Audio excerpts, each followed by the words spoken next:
Федерации Владимир Владимирович Путин. Сегодня, 22 апреля 2020 год, людей, которых вы видите за спиной, включая меня, являемся гражданами Кыргызской Республики.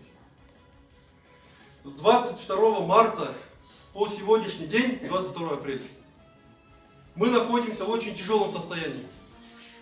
Мы были в Шереметьево 4, 5, 6 апреля. Нас оттуда прогнали с этого Шереметьево. Хотя другие люди там находились, ссылаясь на непонятно что, нас оттуда выгнали. С тех пор мы находимся здесь в хостеле.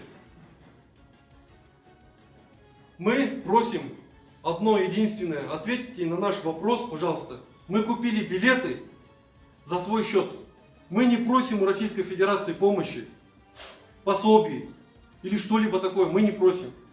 Все наши граждане Кыргызской Республики купили билеты. Все купили билеты за свой счет.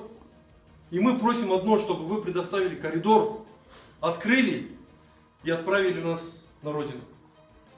Мы не понимаем, по какой причине. В Кыргызской Республике нам отвечают, что Российская Федерация закрыла воздушное пространство. В России отвечают, что Кыргызская Республика закрыла воздушное пространство. Мы хотим конкретно знать, в чем причина. И мы все-таки надеемся, Владимир Владимирович, что вы ответите на нашу просьбу и поможете нам. Потому что с каждым днем нам становится тяжело.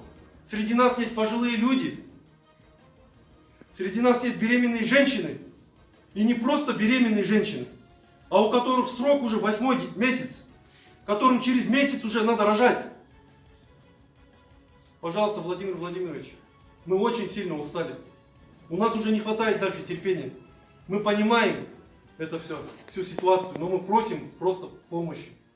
Большое вам спасибо.